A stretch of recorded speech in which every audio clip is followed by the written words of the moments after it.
आज हमारा अध्याय रहेगा आरबीएससी 12th के लिए इतिहास।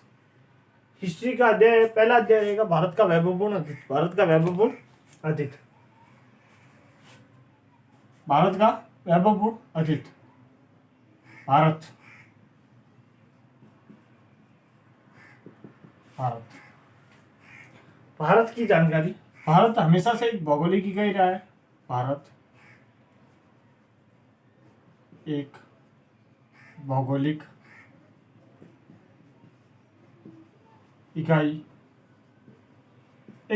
इकाई के रूप में रहा है। भारत एक भौगोलिक इकाई के रूप में रहा है। इसकी प्राचीनतम जानकारी हमें किससे मिलती है? विष्णु पुराण से। इसकी प्राचीनतम जानकारी किससे मिलती है? विष्णु पुराण से। विष्णु पुराण में भारत के बारे में क्या वर्णन है? विष्णु पुराण, इसमें कहा गया है, इसमें लिखित है समुद्र के उत्तर में और बर्फीले प्रदेश के दक्षिण में जो देश बसा हुआ है वह भारत है और उसमें रहने वाले निवासी भारतीय है, या उसमें रहने वाले निवासी इसकी संतति है, मतलब संतान है। मतलब हम जब भारतीय है, इसके अंदर रहने वाले सब भारतीय है। समुद्र के उत्तर में, मतलब हम कह सकते हैं कि हिंद महासागर के उत्तर में, और बर्फीले प्रदेश मतलब हिमालय क्षेत्र के दक्षिण में जो देश स्थित है वो विष्णु पुराण के अनुसार भारत है। इसके बारे में प्रश्न फर्स्ट ग्रेड में एक बार पूछा गया है। ये 12th की हिस्ट्री है, लेकिन ये कंपटीशन एग्जाम के लिए बहुत महत्वपूर्ण रहेगी।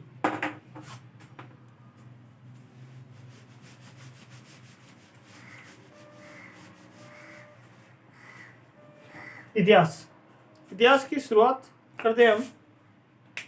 उससे पहले देखते हैं इतिहास। जो घटना हमारे अतीत की वे घटनाएं,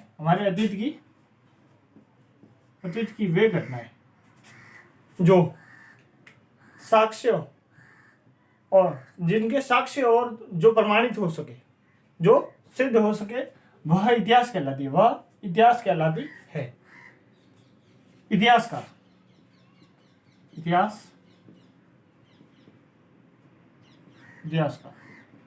इतिहासकार उन्हीं साक्ष्यों और प्रमाणों के आधार पर इतिहास की पुनर्रचना करता है। इतिहासकारों का मूल मंत्र है नामूलम लिख्यते किंचित।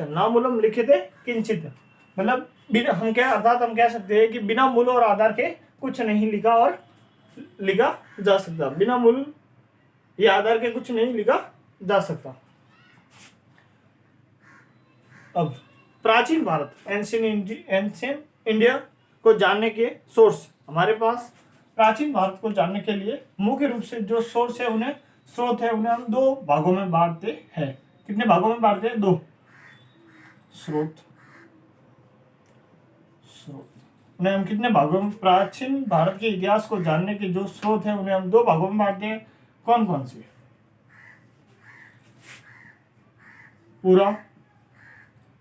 पूरा लिखित सोर्स और साहित्यिक सोर्स। साहित्यिक स्रोत। पूरा लिखित स्रोत और साहित्यिक स्रोत। इससे पहले देख लेते हैं हम इतिहास का विभाजन हम 3 भागों में करते हैं। प्राग ऐतिहासिक,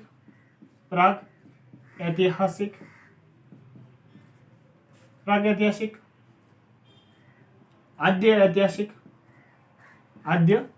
ऐतिहासिक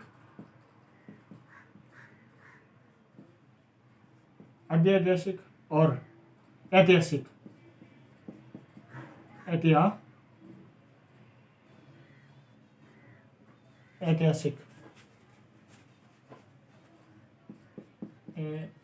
प्रागैतिहासिक, प्रागैतिहासिक, जिस काल के बारे में हमें कोई लिखित सामग्री नहीं मिली है, जिस समय की हमें कोई लिखित सामग्री नहीं मिली है, उसे हम प्रागैतिक ऐतिहासिक काल में रखते हैं। जैसे कि हमारी पाषाणकालीन संस्कृति, आदि ऐतिहासिक, इसमें हम सिंधु सभ्यता को रख सकते हैं, सिंधु घाटी सभ्यता को, जिसमें हमें सामग्री तो मिली लेकिन अभी तक पढ़ा नहीं जा सका। और ऐतिहासिक, जिसमें लिखित सामग्री है और हम उसे पढ़ सकते हैं, उन्हें ऐतिहासिक में रखते हैं। अब स्रोत दो भागों में है, पुरालिखित और साहित्यिक स्रोत। पुरालिखित में हम किन्हें किन्हें पढ़ेंगे, पहले हम साहित्यिक स्रोत देखेंगे, फिर उसके बाद पुरा। इसमें अभिलेख, अभिलेख, मोहरे, सिक्के, कॉइन, मोहरे, सिक्के और चित्रकला या चित्रशाला, मंदिर और मृदबान वगैरह वगैरह देखेंगे। इसका उदाहरण बाद में देखते हैं। अब साहित्यिक स्रोतों को तीन भागों में बांटा गया। साहित्यिक स्रोतों को तीन भागों में। धार्मिक साहित्य, धार्मिक साहित्य बहुत महत्वपूर्ण है, इससे हमारे बहुत सारे प्रश्न बनते हैं। धार्मिक साहित्य, साहित्य, इसके बाद धर्मेतर साहित्य।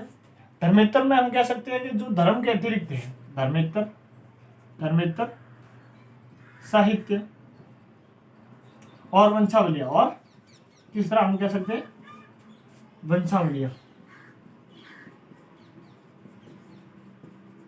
वंशावलियां में जो राव या भाटों द्वारा जो लिखित है, किसी व्यक्ति या किसी वंश से संबंधित, उसे हम वंशावलियों में रखते हैं। अब हम पहले साहित्यिक स्रोत देखते हैं, और साहित्यिक स्रोतों में धार्मिक साहित्यों में कौन कौन सी हो सकती है। धार्मिक साहित्यों में, इधर आपको नहीं दिखेगा, इधर देखिएगा। धार्मिक साहित्य में हम कौन कौन सा देखेंगे। ब्राह्मण साहित्य, ब्राह्मण साहित्य, उसके बाद ब्राह्मण साहित्य, उसके बाद देखेंगे हम बौद्ध साहित्य,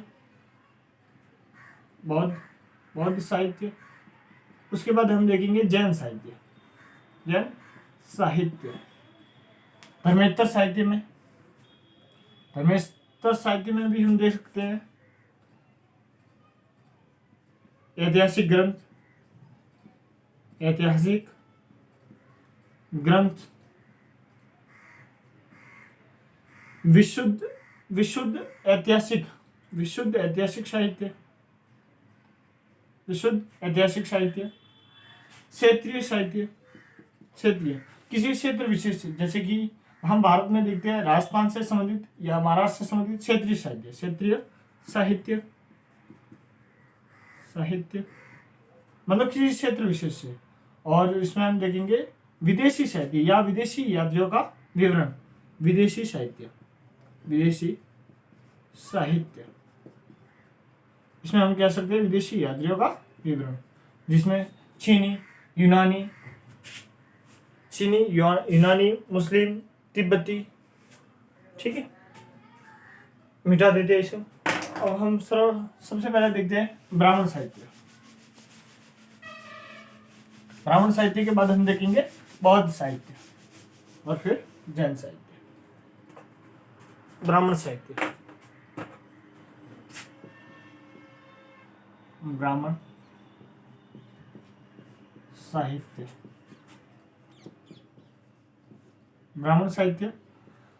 साहित्य में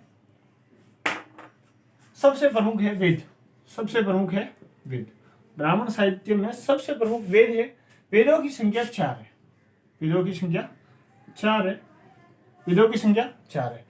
वेदों से हमें आर्य संस्कृति, आर्य सभ्यता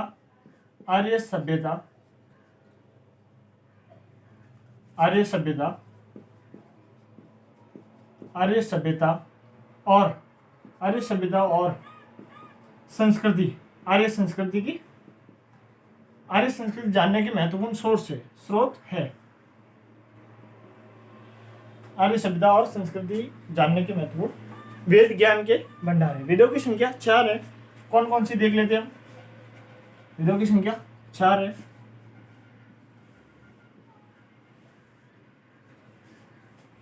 ऋग्वेद,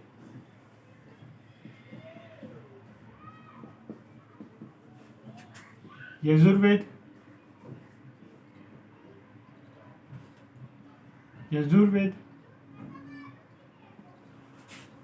सामवेद,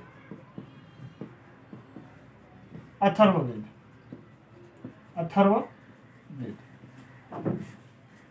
वेद 4 है। ऋग्वेद, यजुर्वेद, सामवेद, अथर्ववेद।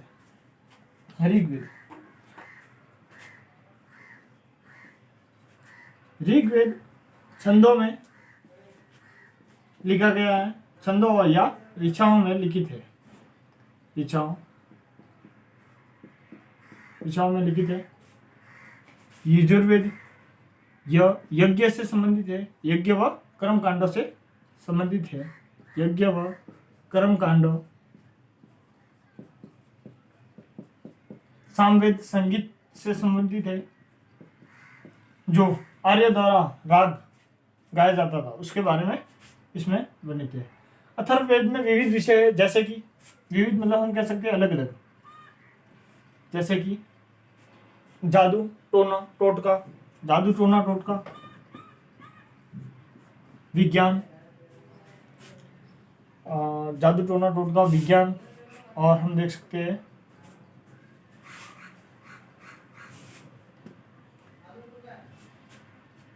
जादू टोना टोटका, विज्ञान, गणित आदि के बारे में हम इसमें जान सकते हैं। अब हम इन वेदों को पर्सनली देखते हैं, जैसे कि ऋग्वेद।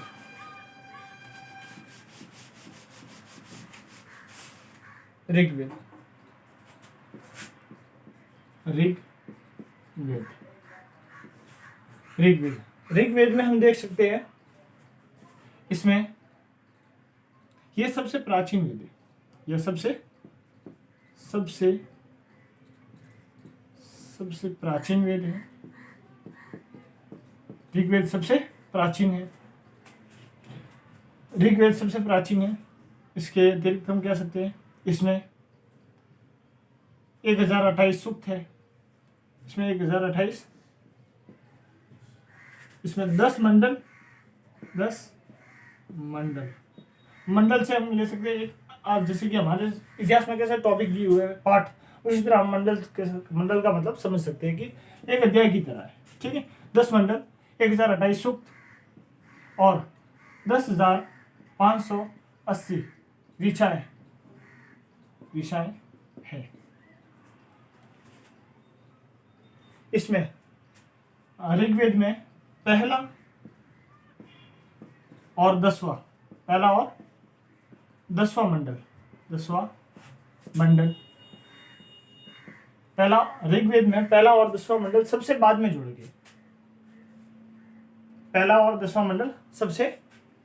गए। दूसरा पॉइंट हम देख सकते हैं, आप याद रखिएगा कि ऋग्वेद में पहला और 10वां मंडल सबसे बाद में जोड़े गए। इसमें 9वां मंडल संगीत से संबंधित है, जिसे हम कह सकते हैं लगभग ये सामवेद से संबंधित है, पूरा संगीत से संबंधित है। और हम कह सकते हैं इसके बारे में तीसरा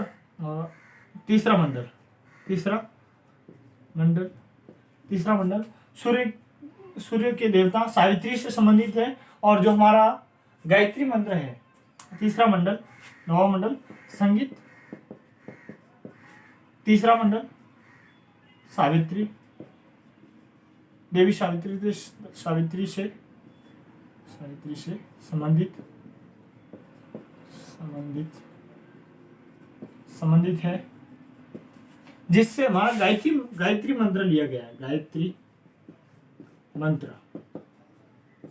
गायत्री मंत्र किससे लिया गया है?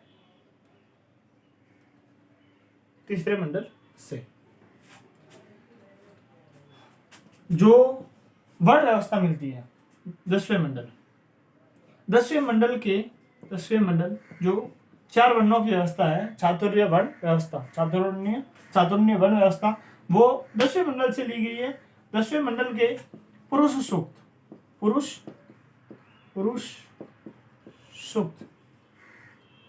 से पहली बार 10वें मंडल के पुरुष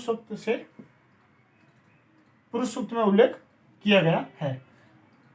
अब लिख लीजिएगा, 10वें मंडल के पुरुष सूक्त से उल्लेख मिलता है 4 वर्णों का।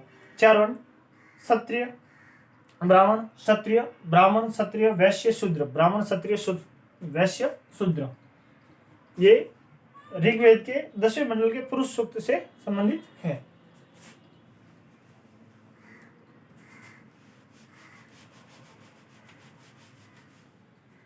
जो ऋग्वेद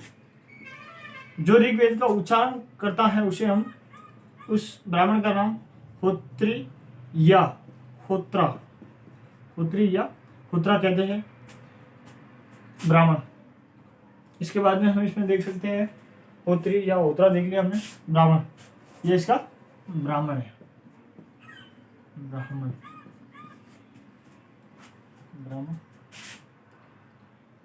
होत्री या होत्रा।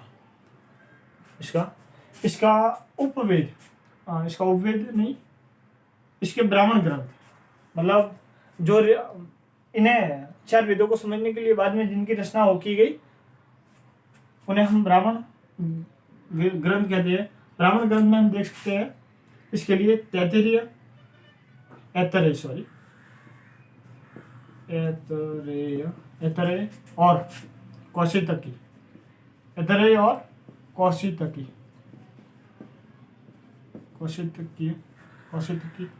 ऐतरेय और कौशितकी, इसका अन्य नाम क्या है? संखायन।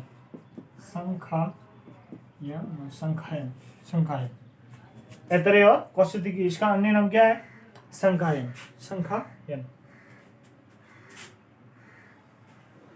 ऋग्वेद के बारे में और हम कह सकते हैं, इसका हो गया, इसका ब्राह्मण हो गया, इसके बारे में हम और, ठीक है।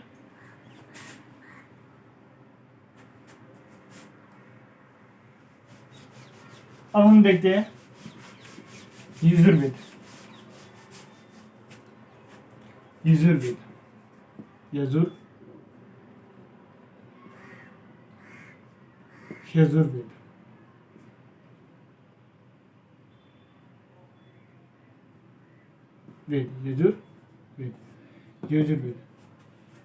ये 2 भागों में विभक्त है, कृष्ण यजुर्वेद और शुक्ल यजुर्वेद।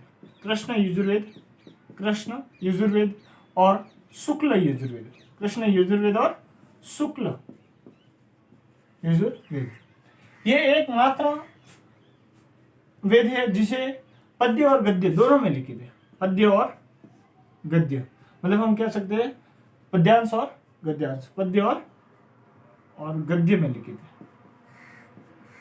गद्य,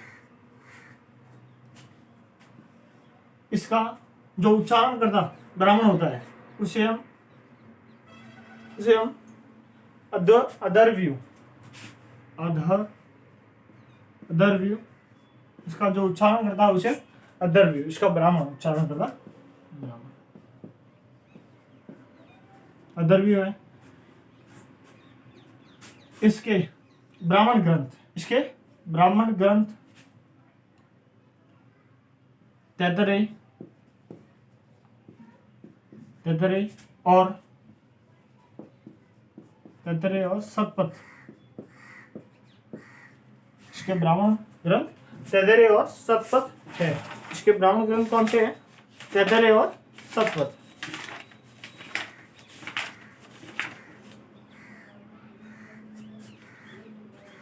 इसे मिटा देते हैं यजुर्वेद। इसके बाद हम देखते हैं सामवेद। इसके बाद हम देखते हैं सामवेद।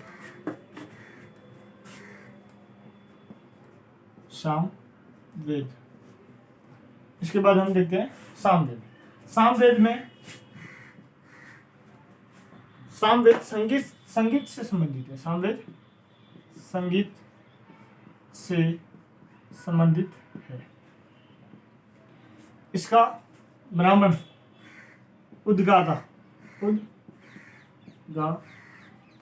उद्गाता, इसका ब्राह्मण उद्गाता कहलाता है। संगीत से सामवेद संगीत से संबंधित है, इसका ब्राह्मण मतलब उच्चारण करता उद्गाता कहलाता है, इसका उद्गाता कहलाता है।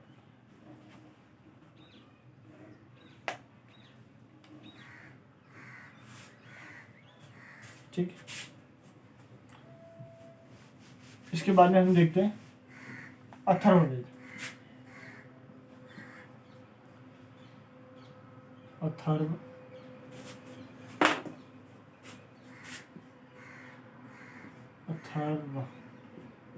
अथर्ववेद, इसका उद्गाता ब्राह्मण, इसका उच्चारण करता ब्राह्मण ही होता है। सामान्य रूप से जो ब्राह्मण है वही कहते हैं हम अथर्ववेद। ये जादू टोना, गणित, तंत्र मंत्र, इसमें अन्य विद्याएं हैं, इसमें विविध विषय दिए हुए हैं। ठीक है, अथर्ववेद, इसका ब्राह्मण, इसकी रचना अथर्वा ऋषि, इसकी रचना अथर्वा ऋषि द्वारा इसकी रचना की गई थी। इसकी रचना किसके द्वारा की गई? अथर्वा ऋषि द्वारा। अब हम ब्राह्मण साहित्य, अब इनके उपवेद देख लेते हैं। उपवेद, 4 वेदों के एक एक उपवेद है। 4 वेद कौन से? ऋग्वेद, यजुर्वेद, सामवेद,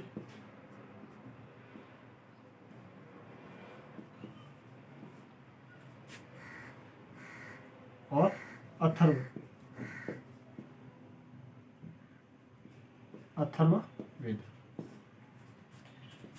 इसका उपवेद है धनुर्वेद।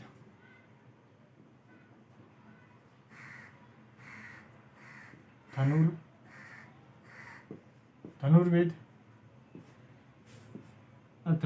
धनुर्वेद, इसका धनुर्वेद, इसका उपवेद है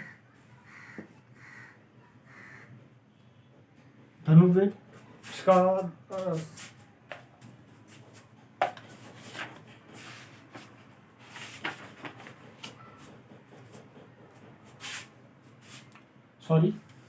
धनुर्वेद यजुर्वेद का, और इसका आयुर्वेद है।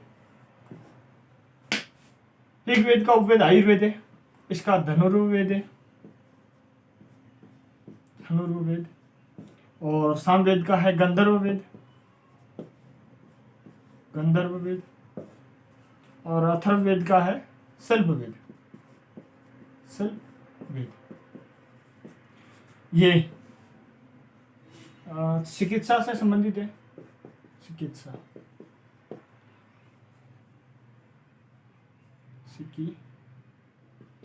से संबंधित है। ये वास्तुकला से संबंधित है। वास्तुकला, हम यज्ञ से कह सकते हैं। गंधर्ववेद, ये संगीत से संबंधित है। और ये सैन्य विज्ञान से संबंधित है। एक बात आप नोट कर लीजिएगा, इन 3 वेदों को त्रयी क्या कहा जाता है? हम कह सकते हैं कि आपसे प्रश्न पूछा जा सकता है कि इन 4 वेदों में से किसे त्रयी वेद में शामिल नहीं किया जाता, तो उसका उत्तर होगा अथर्ववेद। अथर्ववेद बाद में लिखा गया, इसलिए इसे त्रयी वेद में शामिल नहीं किया जा सकता। ऋग्वेद नहीं किया जाता है। ऋग्वेद, यजुर्वेद और सामवेद, ये तीनों त्रयी वेद में आते हैं। हमने ब्राह्मण साहित्य में वेद देख लिए। वेद के बाद इसके बाद देखेंगे हम संहिता, उपनिषद,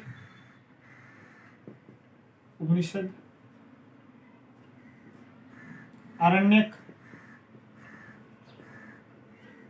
संहिता, उपनिषद, आरण्यक, संहिता, संहिता लिख लिया हमने।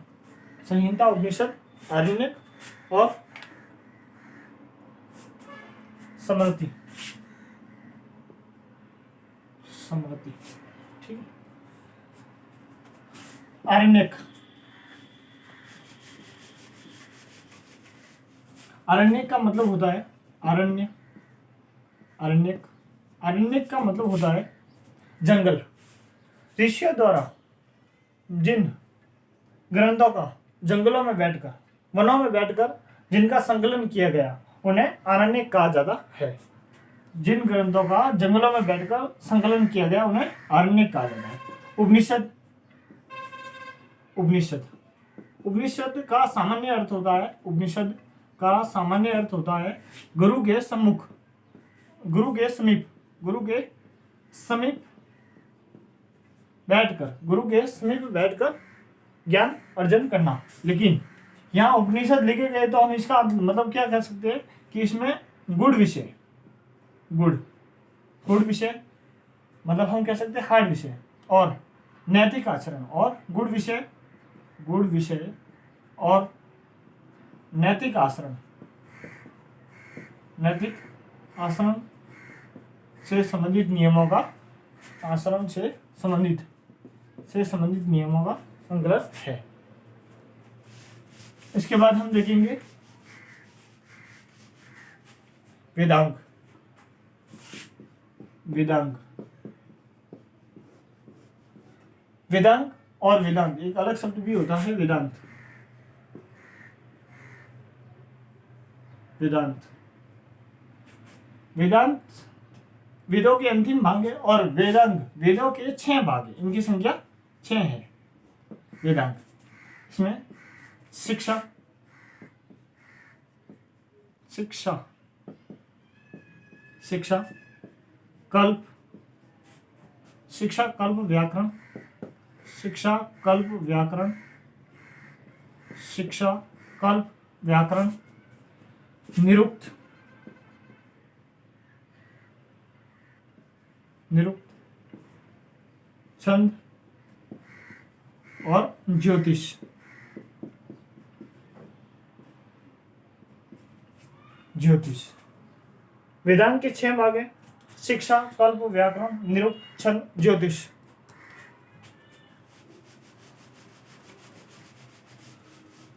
इसके बाद में हम वेदों को समझने के लिए हमने वो इनके हमने वो देख लिए है, ब्राह्मण ग्रंथ देख लिए, ऐतरेय, तैतरेय, शतपथ। एक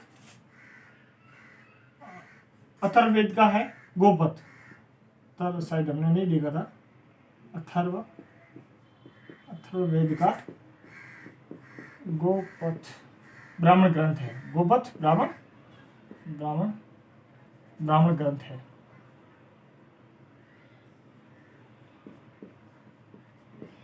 ब्राह्मण ग्रंथ है गोपथ, इसका ब्राह्मण ग्रंथ है।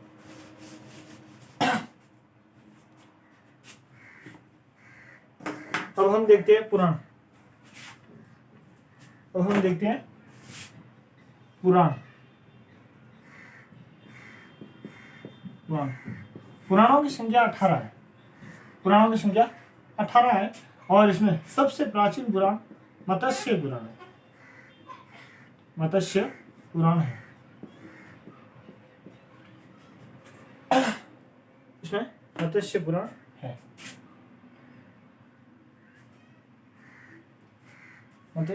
पुराणों की संख्या 18 है और इसमें मत्स्य पुराण है।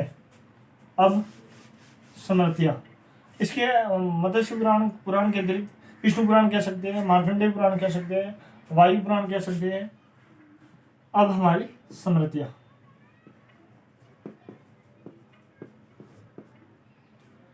स्मृतियां इसमें हम ले सकते हैं धार्मिक कार्यों से संबंधित स्मृतियां। मनुस्मृति,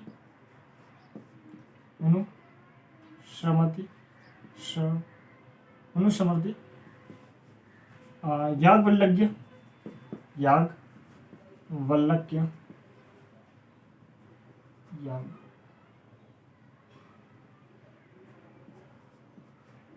याज्ञवल्क्य, स्मृति। इसके अलावा भी स्मृतियां हैं जिसे हम देखेंगे। इसके अलावा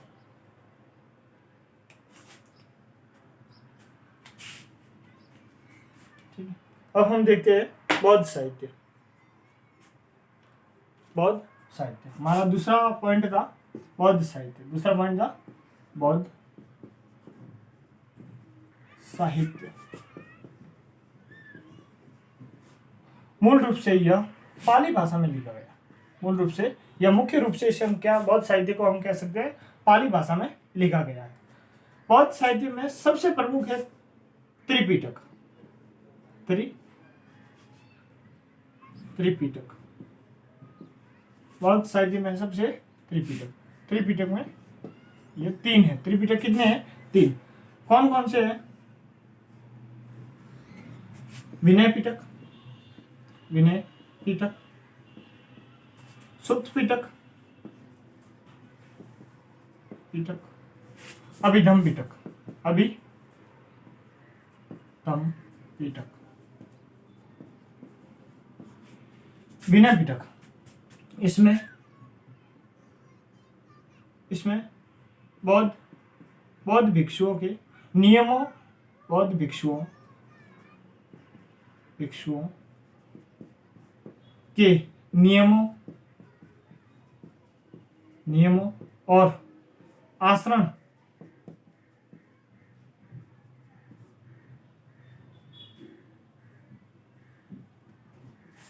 विनय पिटक बौद्ध भिक्षुओं के नियमों और आचरण से संबंधित है। सुत्त पिटक में धार्मिक सिद्धांत है। धार्मिक सिद्धांत। और अभिधम पिटक में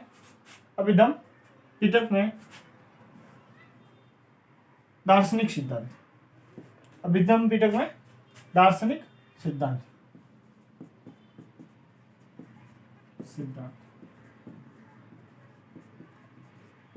अभिधम पिटक में दार्शनिक सिद्धांत है। सुत्त पिटक में धार्मिक सिद्धांत है। और विनय पिटक में बौद्ध भिक्षुओं के नियम और आचरण से संबंधित है। बौद्ध साहित्य में इसके अतिरिक्त मुख्य रूप से जातक कथाएं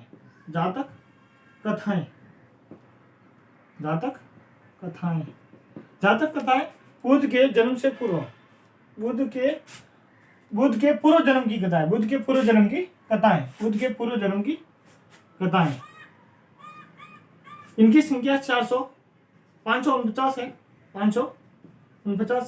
इनसे उस समय की तात्कालिक धार्मिक, सामाजिक और आर्थिक स्थिति, उस समय की तात्कालिक स्थिति में हम धार्मिक, सामाजिक और आर्थिक स्थिति के बारे में जानने के मुख्य स्रोत है हमारे पास। इसके अतिरिक्त हम और देखते हैं बौद्ध साहित्य में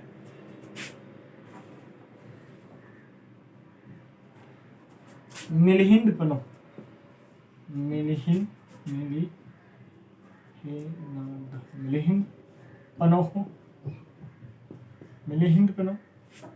इसके अतिरिक्त दीपवंश और महावंश।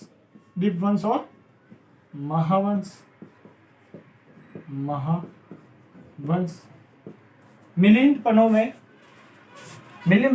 पनों से हमें जानकारी मिलती है बौद्ध भिक्षु नागसेन और यूनानी आक्रांता मिनांडर। बौद्ध भिक्षु नागसेन और मिनांडर, यूनानी आक्रांता मिनांडर।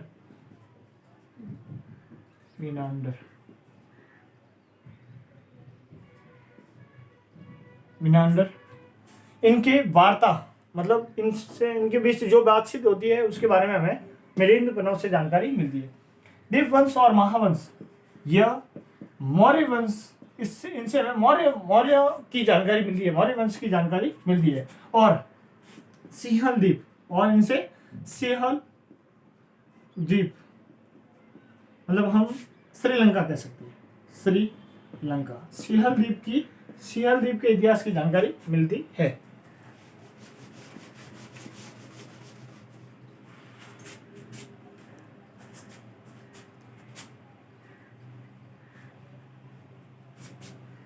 इसके अलावा संस्कृत भाषा में भी लिखे गए हैं ललित विस्तार, ललित विस्तार। इसमें बुद्ध को ललित विस्तार में बुद्ध को देवीय रूप में बताया है। ललित विस्तार में इनका मतलब हम कह सकते हैं कि इनका उल्लेख जो किया है देवीय रूप में किया है। इसके अतिरिक्त हम देख सकते हैं अश्वघोष। ये कौन था? अश्वघोष जो चतुर्थ बौद्ध संगति होती है उसमें वसुमित्र तो उसका अध्यक्ष होता है और अश्वघोष उपाध्यक्ष होता है। ये इसके द्वारा लिखित पुस्तक है सौंदरानंद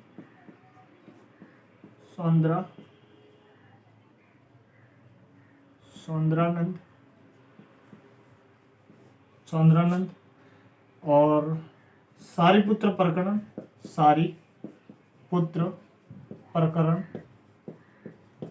सौंदरानंद, सारीपुत्र प्रकरण, बुद्ध चरित्र,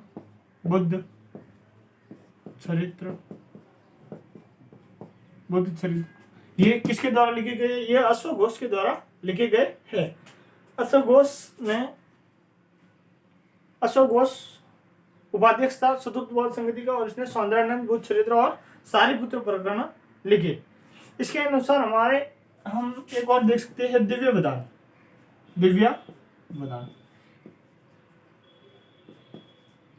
ये भी महत्वपूर्ण जानकारी का स्रोत है, इतिहास को जानने के लिए महत्वपूर्ण सोर्स है। अब हम देखते हैं जैन साहित्य।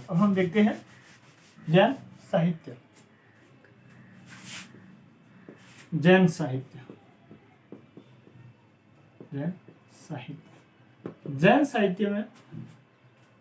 साहित्य प्राकृत भाषा में लिखा गया। जैन साहित्य प्रमुख रूप से किस भाषा में लिखा गया? हालांकि देखिए उस समय की जो भाषा होती थी उसमें पुस्तकें लिखी जाती थी, लेकिन जो आम बोलचाल की भाषा थी जिससे लोगों से जुड़ा हो सके उसके वो प्राकृत थी।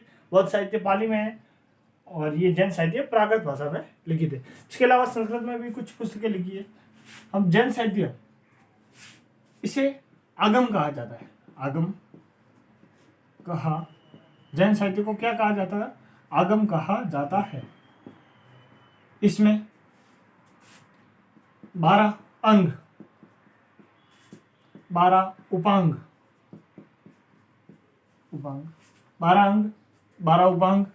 10 परकीन, 6 छेद सूत्र, 4 मूल सूत्र, 1 नंदी सूत्र, 1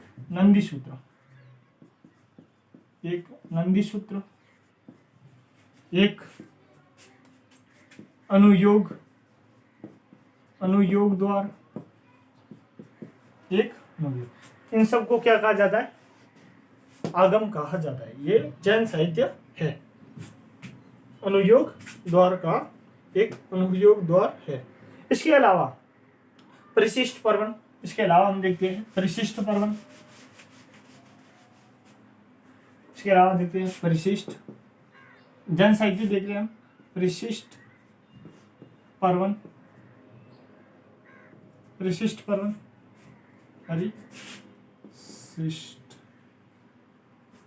ठीक है। परिशिष्ट पर्वन के अलावा भद्रबाहु चरित्र, भद्रबाहु चरित्र से हमें मौर्य शासक चंद्रगुप्त मौर्य और भद्रबाहु की जानकारी, उनके बीच जो संबंध थे उनकी जानकारी मिलती है। भद्रबाहु चरित्र। इसके अलावा कल्प सूत्र, भगवती सूत्र। इसके अलावा कल्प सूत्र, भगवती सूत्र से हमें प्राचीन भारत के 16 महाजनपदों, भगवती सूत्र, इससे हमें 16 महाजनपदों की जानकारी मिलती है। ये आप पहले पढ़ चुके होंगे, क्लास 10th में भी ये उपलब्ध है।